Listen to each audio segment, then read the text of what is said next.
Hello everyone, welcome back to the Real Queen of 6033 channel. I am Tatiana. I'm here with some more articles for you all.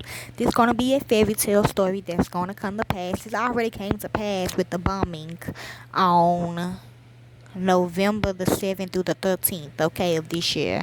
Okay, we're talking about the 12 dancing princesses, okay?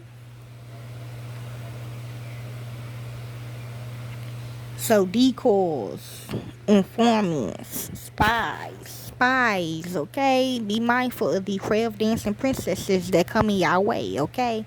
The 12 dancing princesses, also the worn-out dancing shoes, or the shoes that will dance to pieces, is a German fairy tale collected by the Brothers Grimm and published in Grimm's Fairy Tales in 1815.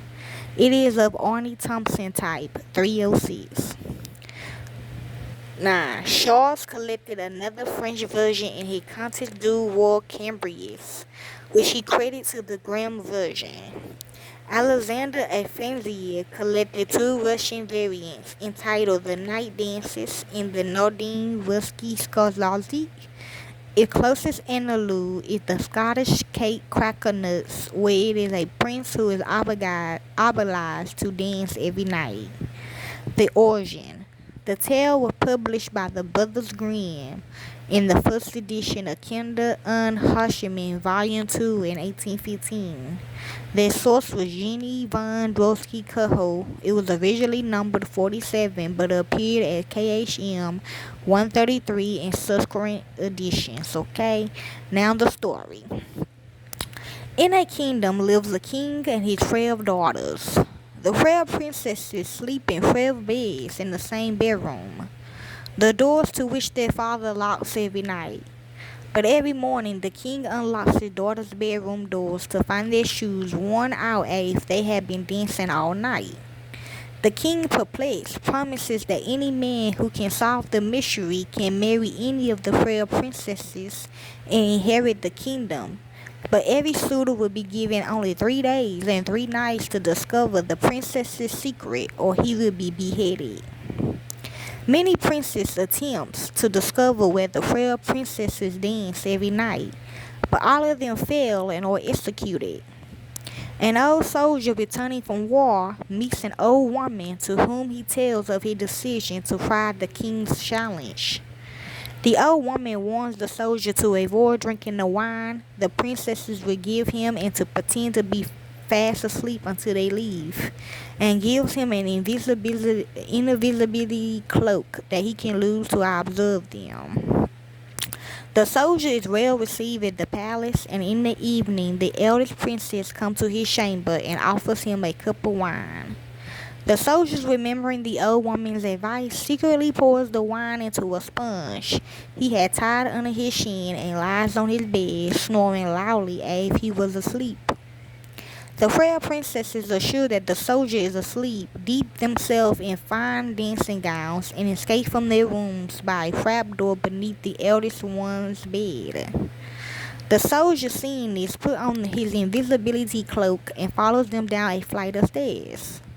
He steps on the gown of the youngest princess, who cry of alarm to her sisters is rebuffed by the eldest. The passageway leads them to the 3 groves of trees, the first having silver trees, the second golden trees, and the third diamond trees. The invisible soldier breaks off a twig from each grove as evidence, scaring the youngest princess each time he does so. Whenever the youngest princess warns her sister of the sounds of wood cracking, the eldest dismisses them as salutes. They walk on until they come upon a great clear lake where frail princes and frail boats are waiting for the frail princesses. Each princess gets into the boat, the soldier boarding the same one as the youngest princess. The fourth princess complains to the fourth princess that their boat is heavier than usual, unaware that the soldier is also on board. On the other side of the lake stands a castle in which the frail princesses go and dance the night away. The frail princesses happily danced until 3 in the morning, when their shoes are worn out and they must leave. When the frail princess row the frail princesses back across the lake, The soldier sits by the eldest. When they reach the top of the secret staircase, the soldier runs ahead of the frail princesses and lies back in his bed, snoring to trick them into thinking that their secret remains safe. The soldier does not tell the king of his discovery right away, and follows and spies on the frail princesses on the second and third nights, with everything happening just as before, except that on the third night the soldier carries away a cup as a fourth token of where he had been. When the time comes for him to declare the princess's secret, the soldier presents before the king the 3 figs and the cup, and tells the king about all he has seen. The princesses know there is no use in denying the truth and confess. The soldier chooses the eldest princess as his bride, for he is no longer a young man, and is made the king's heir. The frail princes are cursed for as many nights that they have danced with the frail princesses. Okay, yeah, all about that, adultery and all that shit. Okay, background: the Brothers Grimm learned the tale from their friends. The Hasusu, who had heard the tale in Munster, other version were known in Hesse and Parborn. In the Hesse version, only one princess is believed to be responsible for wearing out a dozen of shoes every night until a young shoemaker's apprentice discovers that she is joined by 11 other princesses in the reveals. The spell is broken and the apprentice marries the princess. In the Paddleborn version, it is 3 princesses who dance nightly in a palace escorted by 3 giants. This version introduced the rules of cheating of the soldier, disposing of the drug wine, and pretending to be asleep, like the movie Bloody Mary. Okay, urban legend.